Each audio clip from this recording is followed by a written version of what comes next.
তোমাদের স্বাগত। আর আজকের পার্ট 3 তে আমরা এডুকেশন এন্ড টেকনোলজির পরবর্তী পার্ট আলোচনা করব। শেষ পার্ট, এটা হচ্ছে আজকে শেষ পার্ট। ঠিক আছে, দেখো শুরু করছি। The role of edtech companies. The role of edtech companies, আজকে আমরা পড়তেছি এডটেক কোম্পানির ভূমিকাটা। হ্যাঁ, এডটেক কোম্পানির ভূমিকাটা। এই যে তোমরা পুরো যে একটা টাইটেল দেখতে পাচ্ছ না বাবারা, পুরো টাইটেলটা হলো কাজ করেছে একটা নাউন ফ্রেজ হিসেবে কাজ করেছে। Noun phrase, noun phrase.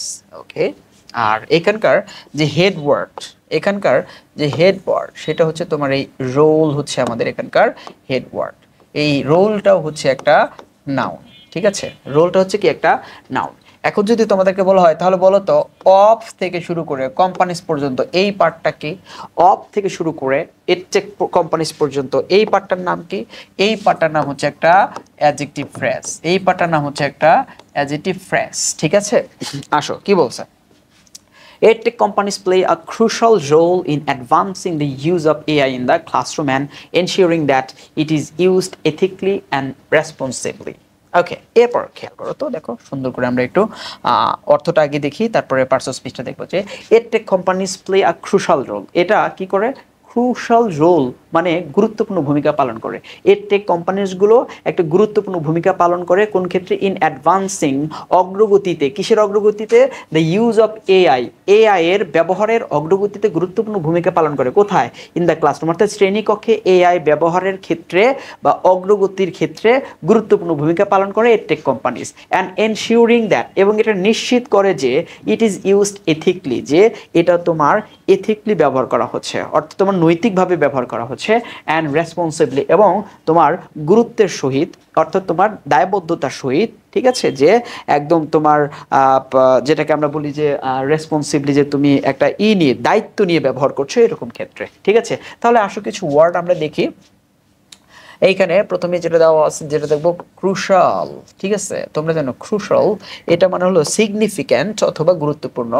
এইটা হচ্ছে একটা অ্যাডজেক্টিভ হিসেবে বসেছে। ওকে, আর দেখো একটা ওয়ার্ড দেওয়া আছে অ্যাডভান্সিং। অ্যাডভান্সিং শব্দটা এখানে আমরা ব্যবহার করেছি জেরান্ড হিসেবে। জেরান্ড, তোমরা জানো প্রেপোজিশনের পরে যদি কোনো আইনযুক্ত অংশ থাকে সেটাকে আমরা বলি কি? জেরান্ড বলি আর কি। এখানে আরেকটা ওয়ার্ড দেওয়া আছে, দেখো ইউজ।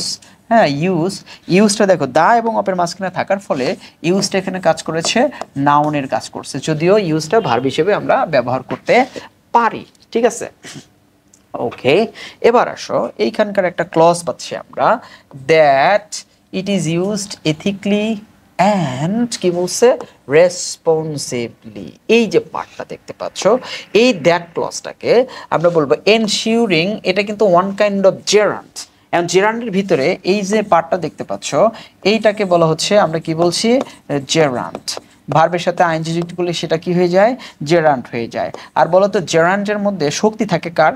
জেরান্টের মধ্যে শক্তি থাকে তোমার হচ্ছে নাউনের শক্তি থাকে, আবার ভার্বেরও শক্তি থাকে। একটার যেহেতু ভার্বের শক্তি থাকে, তাই এরপরে সে একটা অবজেক্ট নিতে পারে। তাই এনশিওর এই ভার্বটা বা এই জেরান্টটা একটা অবজেক্ট নিয়েছে দ্যাট ক্লজকে। তোমরা জানো ভার্বের অবজেক্ট হিসেবে দ্যাট ক্লজ যদি বসে, তাহলে সেই দ্যাট ক্লজকে বলা হয় কি? Noun clause. তার মানে দ্যাট থেকে যে ক্লজটা শুরু হয়েছে, পুরো ক্লজটাকে আমরা বলতেছি একটা নাউন ক্লজ। কি বলছি? Noun clause. Okay, it is used. যদি বলি কিভাবে ব্যবহৃত হয়, তাহলে তোমরা পাবা এটা ব্যবহৃত হয় এথিকলি ব্যবহৃত হয়। তাহলে এথিকলি, এই যে শব্দটা দেখতে পাচ্ছ, এই এথিকলি শব্দটা কিন্তু কাজ করেছে অ্যাডভার্ব হিসেবে। অ্যাডভার্ব হিসেবে কাজ করেছে। এবং এখানে আরেকটা ওয়ার্ড দেখতে পাচ্ছ রেসপন্সিবলি। এই রেসপন্সিবলি শব্দটাও কিন্তু ব্যবহার করা হয়েছে অ্যাডভার্ব হিসেবে, অর্থাৎ এটা অ্যাডভার্ব হিসেবে ব্যবহৃত হয়েছে। অ্যাডভার্ব হিসেবে ব্যবহৃত হয়েছে। ওকে, টু ডু সো, অর্থাৎ তুমি যদি এটাকে এথিকলি অ্যান্ড রেসপন্সিবলি ব্যবহার করতে চাও, টু ডু সো অর্থাৎ এইভাবে ব্যবহার করতে, they should consider the followings, তাহলে তাদেরকে নিচের বিষয়গুলোকে অনুসরণ করতে হবে। দেখো, সারা জীবনের ভুল ধারণাকে একটু আমি সংশোধন করে দিচ্ছি। দেখো, আমি অনেক স্টুডেন্টকে প্রশ্ন করছি এই ধরনের ক্ষেত্রে, যেমন এখানে সো আছে, বলেছি বলো তো সো এখানে কি হিসেবে ব্যবহৃত হয়েছে? ম্যাক্স স্টুডেন্ট আমাকে আনসার দেয়, স্যার সো হচ্ছে অ্যাডভার্ব, সো হচ্ছে কনজাংশন, অনেক অনেক উত্তর দিয়ে থাকে। মনে রাখবা এই সোটা কিন্তু কোনো একটা পার্টের পরিবর্তে বসাইছি, সেটা কি যে এথিক্যাল অ্যান্ড রেসপন্সিবল ইউজ, ঠিক আছে, এইটার পরিবর্তে আমরা কি করেছি, সোটাকে ব্যবহার করেছি। আর এথিক্যাল অ্যান্ড রেসপন্সিবল ইউজটা পূর্বের বাক্যে ওইভাবে নাই, হিডেন রয়েছে। সো এইখানে যে সোটা তোমরা দেখতে পাচ্ছ, এইখানে যে সোটা তোমরা দেখতে পাচ্ছ, সেই সোটা কিন্তু কোনো অ্যাডভার্ব বা অ্যাডজেক্টিভ নয়। সোটা এখানে ব্যবহার করা হয়েছে প্রোনাউন হিসেবে। সোটা ব্যবহার করা হয়েছে কি প্রোনাউন হিসেবে, প্রোনাউন। যদি বলা হয় কি প্রোনাউন, তাহলে তোমরা এটার নাম দিবা হলো, এটার নাম দিবা কি, এটার নাম দিবা ডেমনস্ট্রেটিভ প্রোনাউন। কি pronoun, demonstrative pronoun, demonstrative pronoun, ঠিক আছে। Okay, so they should consider the following. এইখানে একটা ওয়ার্ড দেখতে পাচ্ছ, কি আছে, দ্য ফলোয়িং। এই যে ফলোয়িং যে শব্দটা দেখতে পাচ্ছ, ফলোয়িং শব্দটা কিন্তু এখানে ব্যবহার করা হয়েছে নাউন হিসেবে ব্যবহার করা হয়েছে এই ফলোয়িং শব্দটা। ওকে, তাহলে আসলে দেখি ফলস তোমরা হলো কস্ট। হ্যাঁ, প্রথম যে চ্যালেঞ্জটা সেটা বলছে যে কি আছে, কস্ট। তোমরা জানো কস্ট মানে হচ্ছে কি খরচ, যে the cost of developing and implementing AI powered educational tools can be a significant barrier for schools and teachers. কি বলছে দেখো, যে এআই পাওয়ার্ড এডুকেশনাল যে টুলসগুলো রয়েছে, এআই সমর্থিত বা সাপোর্টেড যে শিক্ষার যে যন্ত্রপাতিগুলো রয়েছে, সেগুলোর উন্নয়ন ঘটানো, সেগুলোর প্রয়োগ করার যে খরচটা, সেটা ক্যান বি হতে পারে আর সিগনিফিক্যান্ট ব্যারিয়ার, একটা তাৎপর্যপূর্ণ ব্যারিয়ার হতে পারে। আর সিগনিফিক্যান্ট ব্যারিয়ার, তাৎপর্যপূর্ণ একটা প্রতিবন্ধকতা কাদের জন্য, ফর স্কুলস অ্যান্ড টিচার্স, শিক্ষক এবং শিক্ষা প্রতিষ্ঠানগুলোর জন্য এটা বড় ধরনের প্রতিবন্ধকতা হতে পারে। সো এবার সেখানকার গ্রামারগুলো দেখি। প্রথমে দেওয়া আছে কি কস্ট। তোমরা জানো কস্ট শব্দটা এখানে ব্যবহার করা হয়েছে একটা নাউন হিসেবে। ওকে, ডেভেলপিং যে শব্দটা দেখতে পাচ্ছ, ডেভেলপিং, এই ডেভেলপিং শব্দটা এখানে বসেছে একটা জিরান্ড হিসেবে। আবার দেখো ইমপ্লিমেন্টিং যে শব্দটা দেখতে পাচ্ছ, এটাও কিন্তু ব্যবহার করা হয়েছে একটা জিরান্ড হিসেবে। ওকে, আর এইখানে তোমরা যে শব্দটা দেখতে পাচ্ছ সিগনিফিক্যান্ট, একটা ওয়ার্ড দেওয়া আছে সিগনিফিক্যান্ট। এই সিগনিফিক্যান্ট শব্দটা আমরা এখানে নিয়েছি একটা অ্যাডজেক্টিভ হিসেবে। এরপরে একটা ওয়ার্ড দেওয়া আছে ব্যারিয়ার। এই ব্যারিয়ার যে শব্দটা, এই ব্যারিয়ার শব্দটা কিন্তু ব্যবহার করেছি আমরা নাউন হিসেবে ব্যবহার করেছি। কি হিসেবে, নাউন হিসেবে ব্যবহার করেছি। এখানে একটা ইন্টারেস্টিং পয়েন্ট খেয়াল করো, এই নাউনের পরে কিন্তু কি দেওয়া আছে, ফর স্কুলস অ্যান্ড টিচার্স। এই যে পার্টটা দেওয়া আছে, এই পার্টটা কিন্তু ব্যারিয়ার নাউন সম্পর্কে তথ্য দেওয়ার ফলে এটা কিন্তু কাজ করেছে একটা অ্যাডজেক্টিভ ফ্রেজ হিসেবে কাজ করেছে। ওকে, এরপর বলছি দেখো যে EdTech companies should work to make AI technology accessible to a broader range of schools and teachers and explore the alternative funding options and such as grants and partnerships to help offset the costs. এইবার আসো আমরা একটু gradually দেখি। প্রথমে বলছে EdTech companies, অর্থাৎ যে education technology যে কোম্পানিগুলো রয়েছে সেগুলো কি শুড ওয়ার্ক, তাদের কাজ করা উচিত, to make AI technology accessible, অর্থাৎ এটাকে সার্বজনীন করার জন্য, সবাই যাতে এটাকে ইউজ করতে পারে, সার্বজনীন করার জন্য border range of schools and teacher, অর্থাৎ অনেক বেশি শিক্ষা প্রতিষ্ঠানগুলো এবং শিক্ষকগুলো যাতে এটাকে ব্যবহার করতে পারে, এটা সার্বজনীন করার জন্য কাজ করতে হবে। কি করতে হবে, কাজ করতে হবে, অ্যান্ড এক্সপ্লোর, এবং সেটাকে খুঁজে বের করতে হবে কি অল্টারনেটিভ ফান্ডিং অপশনস, যে তোমার বিকল্প অর্থনৈতিক কিভাবে করা যেতে পারে, সহযোগিতা করা যেতে পারে, সাস অ্যাজ গ্র্যান্টস, তাদেরকে কি দেওয়া যেতে পারে, আমরা এই যে গ্র্যান্টস দিতে পারি, ভর্তুকি দিতে পারি, সাহায্য করতে পারি, আর পার্টনারশিপস অথবা তাদেরকে অংশ হিসেবে নিতে পারি, ঠিক আছে, যে অংশীদারিত্বের ভিত্তিতে আমরা এদেরকে ইনভলভ করতে পারি, টু হেল্প অফসেট কস্ট, অর্থাৎ এই যে কস্টগুলো আছে সেই কস্টগুলো যাতে আমরা ব্যালেন্স করতে পারি। কি করতে পারি, একটা ব্যালেন্স করতে পারি। অর্থাৎ ব্যালেন্স বলতে আমরা যেটা বোঝাচ্ছি আর কি, যে দুইটার খরচটাকে একটু সামঞ্জস্যপূর্ণ করতে পারি আর কি। হ্যাঁ, তাহলে এবার আসো আমরা এখানে একটু গ্রামারগুলো দেখি। প্রথমে লেখা আছে সেটা হলো কি, দেখো টেকনোলজি কি ওয়ার্ক, এআই টেকনোলজি। এখানে টেকনোলজি শব্দটা ব্যবহার করা হয়েছে একটা নাউন হিসেবে ব্যবহার করা হয়েছে। এরপরে যে শব্দটা দেওয়া আছে অ্যাক্সেসিবল, এরপরে দেখো টু আছে, এটা কিন্তু অ্যাপ্রোপ্রিয়েট প্রিপোজিশন। আর অ্যাক্সেসিবল টু পুরোটাই এখানে ব্যবহার করা হয়েছে, দেখো অ্যাক্সেসিবল টু ব্যবহার করা হয়েছে অ্যাডজেক্টিভ হিসেবে। কি হিসেবে, অ্যাডজেক্টিভ হিসেবে ব্যবহার করা হয়েছে। এখানে দেখো ব্রডার, এই ব্রডার শব্দটা ব্যবহার করেছি আমরা হচ্ছে অ্যাডজেক্টিভ হিসেবে। আর রেঞ্জ শব্দটা দেখো, এই যে রেঞ্জ শব্দটা, এই রেঞ্জ শব্দটা আমরা ব্যবহার করেছি একটা নাউন হিসেবে, ঠিক আছে? ওকে, আচ্ছা, এরপর আছে দেখো গ্রান্টস। হ্যাঁ, গ্রান্টস, এই গ্রান্টস শব্দটা হলো তোমরা এখানে দেখবা এটা হচ্ছে একটা নাউন। ওকে, অথবা তোমার আছে পার্টনারশিপস, যেটা আছে পার্টনারশিপস, এই পার্টনারশিপ শব্দটা হচ্ছে একটা নাউন হিসেবে ব্যবহার করা হয়েছে। এখানে একটা ওয়ার্ড দেখতে পাচ্ছ, ভেরি নিউ ওয়ার্ড, অফসেট। হ্যাঁ, অফসেট মানে হলো ব্যালেন্স করা, ঠিক আছে, ভারসাম্য রক্ষা করা।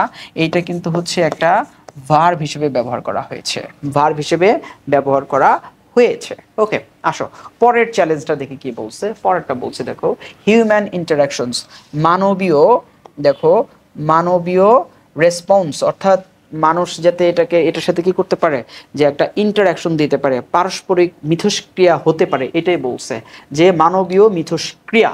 আচ্ছা, এআই পাওয়ার্ড, দেখো কি বলছে, AI powered educational tools cannot replace the human.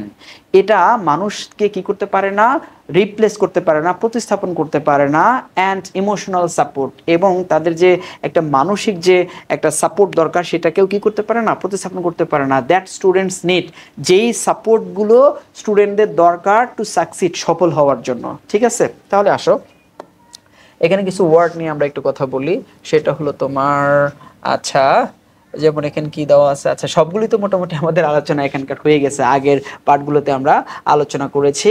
এইবার আসো এই ওয়ার্ডটা নিয়ে একটু কথা বলি, সেটা হলো তোমার হলো সাকসিড। হ্যাঁ, এই সাকসিড শব্দটা হচ্ছে তোমার ভার্ব। সাকসিড শব্দটা কি, সাকসিড শব্দটা হচ্ছে একটা ভার্ব, যেটা নাউন হচ্ছে সাকসেস, নাউন কি সাকসেস।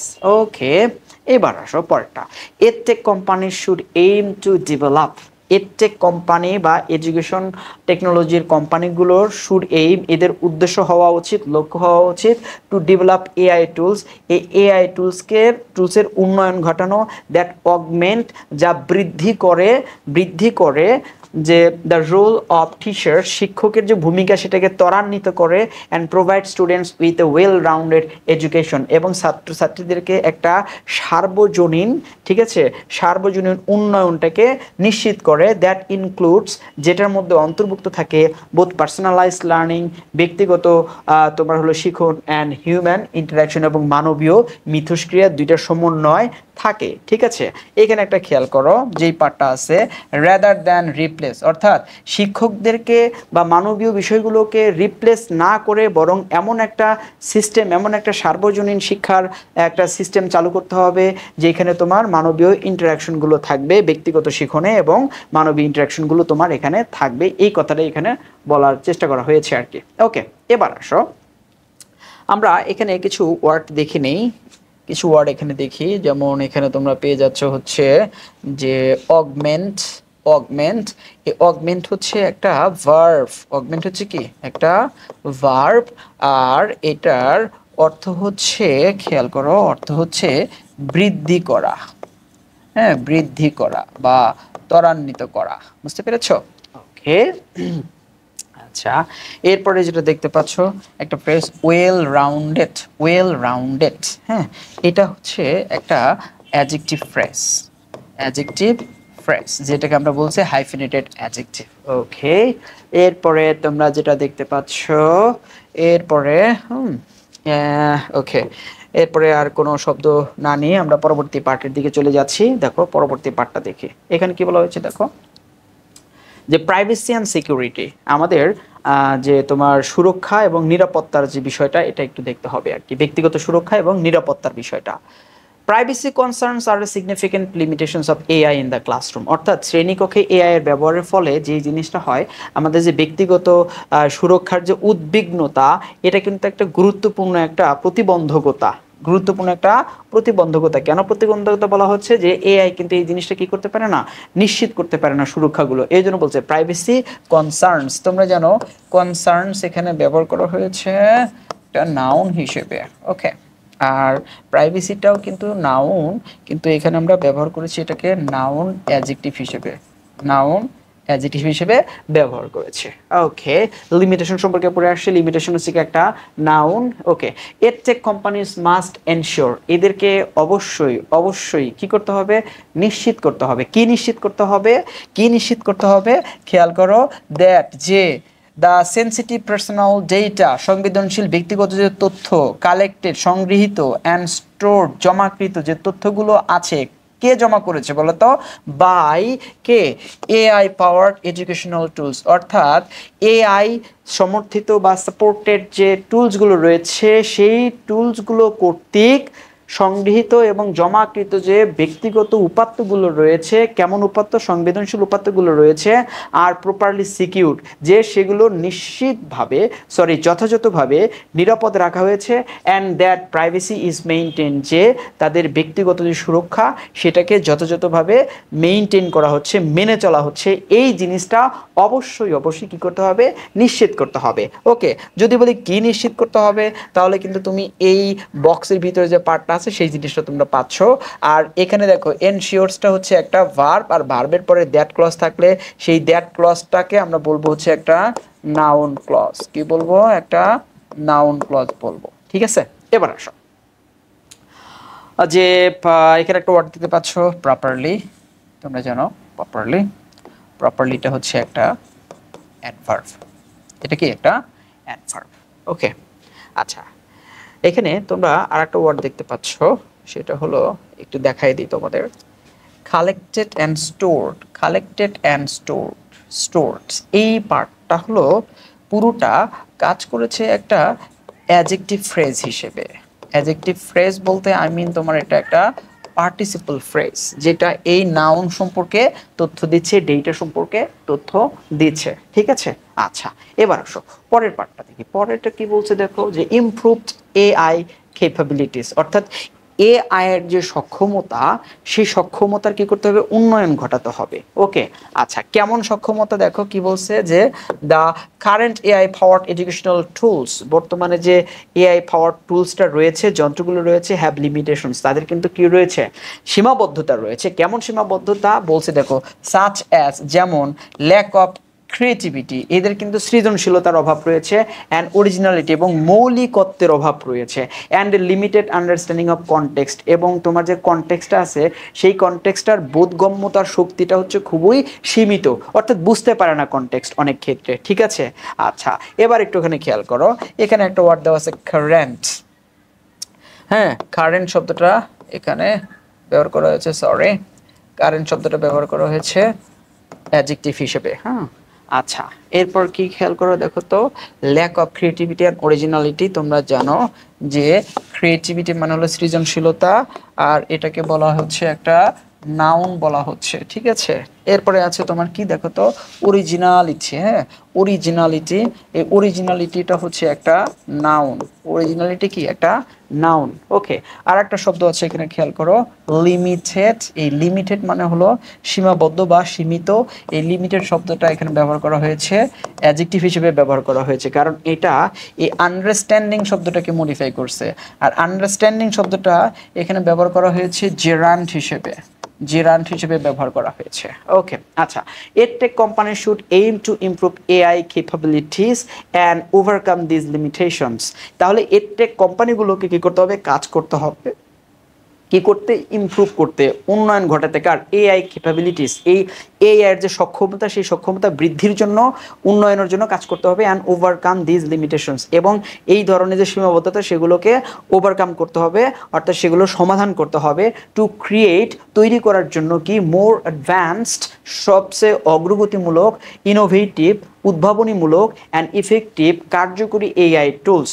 তোমার কার্যকরী এআই যন্ত্র তৈরি করতে হবে, কিসের জন্য, ফর দ্য ক্লাসরুম, শ্রেণীকক্ষের জন্য এটা তৈরি করতে হবে। তো আসো এখানকার কিছু শব্দগুলো নিয়ে আমরা একটু কথা বলি। সেটা হচ্ছে যে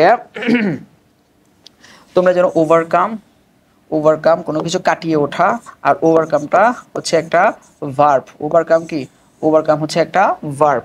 দিস লিমিটেশনস, একটু জিনিস খেয়াল করো, এই দিস শব্দটা আমরা কিন্তু কোন একটা পর্যায়ে পড়ছিলাম ডেমনস্ট্রেটিভ প্রোনাউন, বাট এই বাক্যে খেয়াল করো তো দিস শব্দটা কাকে মডিফাই করছে? লিমিটেশনস। তোমরা জানো লিমিটেশন শব্দটা হচ্ছে কি নাউন। এইরকম নাউনের পূর্বে যদি এরকম যদি ডেমনস্ট্রেটিভ প্রোনাউন থাকে তাহলে সেটা কাজ করে অ্যাডজেক্টিভের কাজ করে। কিসের কাজ করে? অ্যাডজেক্টিভ। আর এই ধরনের অ্যাডজেক্টিভকে বলা হয় ডেমনস্ট্রেটিভ অ্যাডজেক্টিভ। তার মানে দিস হচ্ছে এখানে ডেমনস্ট্রেটিভ অ্যাডজেক্টিভ। ওকে, এবার আসো তো দেখি এই অ্যাডভান্সড শব্দটা হচ্ছে ব্যবহার করা হয়েছে অ্যাডজেক্টিভ হিসেবে। আর অ্যাডজেক্টিভের পূর্বে যে শব্দটা বসেছে দেখো মোর, এই মোর শব্দটা কিন্তু এখানে আমরা এখানে কাজ করেছে অ্যাডভার্ব হিসেবে কাজ করেছে। ওকে, আচ্ছা এরপরে আসো এখান থেকে আর কোনো প্রশ্ন? আচ্ছা দেখো আর একটা শব্দ দেখাই দিচ্ছি, সেটা হলো কি তোমার ইনোভেটিভ। ইনোভেটিভ শব্দটা কিন্তু একটা অ্যাডজেক্টিভ। ইনোভেটিভ হচ্ছে কি একটা অ্যাডজেক্টিভ। ঠিক আছে, আসো পরের পার্টে চলে যাচ্ছি। পরের পার্ট এবার দেখো কি বলছে যে এথিক্যাল কনসিডারেশনস, নৈতিক বিবেচনাগুলো, অর্থাৎ নৈতিক দিক থেকে এটা বিবেচ্য কিনা বা কি, এটা নিয়ে একটু আলোচনা করবে। কি বলছে দেখো যে EdTech companies should consider the ethical implications of AI technology in education and develop AI tools in a transparent, fair and responsible manner. এখানে দেখো EdTech companies should consider, এই কোম্পানিগুলোর অবশ্যই বিবেচনা করা উচিত the ethical implications, নৈতিক যেটাকে আমরা বলি যে প্রয়োগ অফ AI টেকনোলজি, অর্থাৎ AI টেকনোলজি যাতে নৈতিকভাবে সেটাকে ব্যবহার করা হচ্ছে, প্রয়োগ করা হচ্ছে কোথায়? ইন এডুকেশন, এই জিনিসটাকে বিবেচনা করতে হবে। অ্যান্ড ডেভেলপ, এবং উন্নয়ন ঘটাতে হবে AI টুলস, এই ধরনের AI যন্ত্রপাতি ইন এ ট্রান্সপারেন্ট, একটা স্বচ্ছ, ফেয়ার, তোমার হচ্ছে নিরপেক্ষ, অ্যান্ড রেসপন্সিবল ম্যানার, অর্থাৎ দায়িত্বশীল উপায়ে এগুলোকে তৈরি করতে হবে। অনেকগুলো উপায় এখানে বলে দিয়েছে। তাহলে আসো আমরা এখন একটু গ্রামার দেখি এখান থেকে। ওকে, এখানে প্রথমে দেওয়া আছে এথিক্যাল। তোমরা জানো এথিক্যাল হচ্ছে একটা অ্যাডজেক্টিভ। এরপরে দিছে তোমার কি দিয়েছে দেখো ইমপ্লিকেশনস। হ্যাঁ, ইমপ্লিকেশন শব্দটা কিন্তু একটা নাউন হিসেবে ব্যবহার করা হয়েছে। ওকে, এবং এরপরে আমরা যেটা দেখতে পারি বেশ কয়েকটা ওয়ার্ড দেখতে পাচ্ছি। ট্রান্সপারেন্ট, তোমরা জানো ট্রান্সপারেন্ট শব্দটা হচ্ছে একটা স্বচ্ছ, এটার মিনিং হচ্ছে স্বচ্ছ বা স্বচ্ছ। এটার এই হচ্ছে তোমার হলো একটা অ্যাডজেক্টিভ। এরপরে যেটা দিছে ফেয়ার, ফেয়ার নিরপেক্ষ, এটাও কিন্তু একটা কি অ্যাডজেক্টিভ। এরপরে দিছে তোমার রেসপন্সিবল। এই রেসপন্সিবল শব্দটাও কিন্তু একটা কি অ্যাডজেক্টিভ। অনেকগুলো অ্যাডজেক্টিভ একসাথে ব্যবহার করা হয়েছে। এখানে একটা ওয়ার্ড দেওয়া আছে ম্যানার। এই ম্যানার শব্দটা এখানে ব্যবহার করা হয়েছে একটা নাউন হিসেবে ব্যবহার করা হয়েছে। ওকে, দে মাস্ট অলসো এনশিওর, তাদের আরো অবশ্যই কি করতে হবে? নিশ্চিত করতে হবে। কি নিশ্চিত করতে হবে? কি নিশ্চিত করতে হবে দেখো, দ্যাট যে they develop and use AI tools in accordance with the laws and regulations governing data privacy, security and intellectual property, যে তাদের এটাও নিশ্চিত করতে হবে যে তারা এটার উন্নয়ন ঘটাচ্ছে এবং এআইকে ব্যবহার করতেছে in accordance with the laws, আইনের সাথে সামঞ্জস্যপূর্ণ, তারপরে তোমার প্রবিধানের সাথে সামঞ্জস্যপূর্ণ, রেগুলেশন মানে বিধিমালা বা প্রবিধানের সাথে সামঞ্জস্যপূর্ণ, গভর্নিং ডেটা, যারা নাকি এই ডেটাগুলোকে নিয়ন্ত্রণ করতেছে, ডেটাগুলোর কি নিয়ন্ত্রণ করতেছে? প্রাইভেসি, তোমার সুরক্ষা, সিকিউরিটি, নিরাপত্তা, অ্যান্ড ইন্টেলেকচুয়াল প্রপার্টি, বুদ্ধিবৃত্তিক সম্পদ হিসেবে এটা ব্যবহার করছে কিনা এই জিনিসগুলোকে নিয়ন্ত্রণ করতে হবে বা নিশ্চিত করতে হবে। ঠিক আছে, তো এবার আসো কি করি দেখো, এনশিওরের পরে কিন্তু একটা দ্যাট ক্লজ দেওয়া আছে, দ্যাট ক্লজ দেওয়া আছে। তাহলে এই দ্যাট ক্লজকে আমরা বলবো হচ্ছে কি কি নিশ্চিত করতে হবে দেখো, তুমি যদি এই ভার্বকে প্রশ্ন করো, এনশিওরকে প্রশ্ন করো, কি দিয়ে প্রশ্ন করবো? হোয়াট দিয়ে প্রশ্ন করো, তাহলে তুমি দেখো একটা আনসার পাবা। সেই আনসারটা কি? দ্যাট দিয়ে শুরু হয়েছে এই দ্যাট ক্লজটা, তখন এই দ্যাট ক্লজটাকে আমরা বলবো হচ্ছে একটা নাউন ক্লজ বলে আখ্যায়িত করব। ওকে, আচ্ছা এরপর কি আছে দেখো, লজ মানে জানো তোমরা নিয়ম, রেগুলেশনস মানে বিধান, গভর্নিং মানে কোনো কিছু নিয়ন্ত্রণ করা এরকম কিছু, ডেটা প্রাইভেসি মানে ডেটা প্রাইভেসি। একটা জিনিস খেয়াল করো, এইখানে প্রাইভেসি শব্দটা হচ্ছে একটা নাউন, প্রাইভেসি একটা নাউন। আচ্ছা আমরা একটু আগে পড়ে আসছি দেখো, এই যে ডেটা যে শব্দটা, হ্যাঁ এই ডেটা শব্দটাও কিন্তু একটা নাউন। ডেটা শব্দটা কি একটা নাউন, কিন্তু এখানে দেখো আর একটা নাউনের পূর্বে বসার কারণে এইটা কিন্তু এখানে কাজ করছে নাউন অ্যাডজেক্টিভ হিসেবে কাজ করছে। কি হিসেবে কাজ করছে? নাউন অ্যাডজেক্টিভ হিসেবে কাজ করেছে। ওকে, সিকিউরিটি, সিকিউরিটি শব্দটা হচ্ছে একটা নাউন, সিকিউরিটি শব্দটা হচ্ছে একটা নাউন। ওকে, ইন্টেলেকচুয়াল তোমরা জানো ইন্টেলেকচুয়াল শব্দটা নিজে একটা অ্যাডজেক্টিভ। এরপর আছে প্রপার্টি, তোমরা জানো প্রপার্টি শব্দটাও কি, প্রপার্টি শব্দটা হচ্ছে একটা নাউন, প্রপার্টি শব্দটা হচ্ছে কি একটা নাউন। ঠিক আছে, আসো পরের পার্টে যাই। ওকে, ইন কনক্লুশন, এইটাই হচ্ছে আমাদের সর্বশেষ প্যারা, এটা নিয়ে একটু আলোচনা করি। ইন কনক্লুশন, পরিশেষে বলা যায় যে বা উপসংহারে বলা যায় যে AI has the potential to be a valuable addition to the classroom. শ্রেণীকক্ষে এটা একটা মূল্যবান সংযোজন হতে যাচ্ছে বা হতে পারে। ঠিক আছে, ওকে, স্টিল তবুও edtech company should develop AI tools, edtech কোম্পানিগুলোকে এই এআই টুলসের উন্নয়ন ঘটাতে হবে উইথ কশন, সতর্কতার সহিত and in collaboration with teachers, এবং টিচারদের সম্পৃক্ততায়, তাদের সংশ্লিষ্টতায়, এডুকেটর শিক্ষাবিদদের সংশ্লিষ্টতায়, অ্যান্ড স্টুডেন্টস এবং ছাত্রছাত্রীদের সম্পৃক্ততায়, টু এনশিওর নিশ্চিত করতে দ্যাট যে দে আর হেল্পফুল, যে এই এআই টুলসগুলো হচ্ছে তোমার সাহায্য পরায়ণ, এথিক্যাল, নৈতিক অ্যান্ড ইফেক্টিভ এবং কার্যকরী, in meeting the needs of the learners, অর্থাৎ শিক্ষার্থীদের যে তাদের যে প্রয়োজন, সেই প্রয়োজন মেটাতে এটা কি হেল্পফুল, এথিক্যাল এবং ইফেক্টিভ, এইটা একদম নিশ্চিত করার জন্য শিক্ষকদের সাথে, তারপরে তোমার এডুকেটরদের সাথে এবং স্টুডেন্টদের সাথে কি করতে হবে, এদের সহযোগিতা নিয়ে এটাকে উন্নয়ন ঘটাতে হবে। আই বিলিভ, এবং আমি বিশ্বাস করি, দ্যাট যে এআই কুড রেভলিউশনাইজ, এটা বৈপ্লবিক পরিবর্তন ঘটাতে পারে, দ্য ওয়ে, সেই পন্থায়, উই টিচ অ্যান্ড লার্ন, এই ক্ষেত্রে আর কি। তাহলে আসো আমরা একটু সামগ্রিকভাবে একটু গ্রামারগুলো একটুখানি এক পলক দেখে নেই। প্রথমে কি বলছি দেখো, পটেনশিয়াল, যেটা আমরা শুরুতেই পড়ছিলাম, পটেনশিয়াল শব্দটা কিন্তু নাউন হিসেবে ব্যবহার করা হয়েছে। এখানে একটা ওয়ার্ড দেখতে পাচ্ছ ভ্যালুয়েবল, তোমরা জানো ভ্যালুয়েবল শব্দটা হচ্ছে একটা অ্যাডজেক্টিভ। এরপরে যে শব্দটা দেওয়া আছে দেখো অ্যাডিশন, তোমরা জানো এই অ্যাডিশন শব্দ কিন্তু একটা নাউন, অ্যাডিশন হচ্ছে কি একটা নাউন। এখানে একটা ওয়ার্ড দেখতে পাচ্ছ শুরুতে স্টিল, এই স্টিল শব্দটা ব্যবহার করা হয়েছে একটা অ্যাডভার্ব হিসেবে। ঠিক আছে, ওকে, এখানে একটা শব্দ আছে কশন মানে সতর্কতা, এই সতর্কতা শব্দটা, এই কশন শব্দটা একটা নাউন। ইন কোলাবোরেশন উইথ, এটা একটা তোমরা লিখে রাখবা, একটা ইন কোলাবোরেশন উইথ, এটা একটা ফ্রেজ, এটাকে অনেক সময় বলি প্রেপোজিশনাল ফ্রেজ, হ্যাঁ পিওর প্রেপোজিশনাল ফ্রেজ। ঠিক আছে, বাট কোলাবোরেশন শব্দটা একটু দেখো, কোলাবোরেশন শব্দটা হচ্ছে পুরোটাই হচ্ছে একটা নাউন, কোলাবোরেশন। ওকে, এরপর যেটা দেওয়া আছে, ওকে, কয়েকটা ওয়ার্ড দেওয়া আছে, একটা হচ্ছে হেল্পফুল, তোমরা জানো হেল্পফুল, তারপর দেওয়া আছে কি এথিক্যাল, আর একটা শব্দ আছে ইফেক্টিভ। এই যে তিনটা শব্দ দেখতে পাচ্ছ, এই তিনটা শব্দই কিন্তু কি, তিনটাই শব্দ হচ্ছে অ্যাডজেক্টিভ, এই তিনটা শব্দই কি, এই তিনটা শব্দই কি, তিনটা শব্দই হচ্ছে তোমার অ্যাডজেক্টিভ হিসেবে ব্যবহার করা হয়েছে। ওকে, এখানে একটা ওয়ার্ড দেখতে পাচ্ছ নিডস, হ্যাঁ নিডস কিন্তু অবশ্যই কি, নিডস হচ্ছে অবশ্যই একটা নাউন, কারণ এটা দা এবং অপের মাঝখানে বসেছে। Okay, I believe that AI could revolutionize, এইখানে দেখো রেভলিউশনাইজ যে শব্দটা দেখতে পাচ্ছ, এইটা কিন্তু একটা ভার্ব, এটা কি, এটা হচ্ছে একটা ভার্ব, সরি, এইটা হচ্ছে একটা verb. Okay, the way we teach and learn, the way we teach and learn, এটা কোন ধরনের ক্লজ, এটা আমি তোমাদের আজকের প্যাসেজের শুরুতেই আলোচনা করেছিলাম। ঠিক আছে, তাহলে এই হলো আমাদের মোটামুটি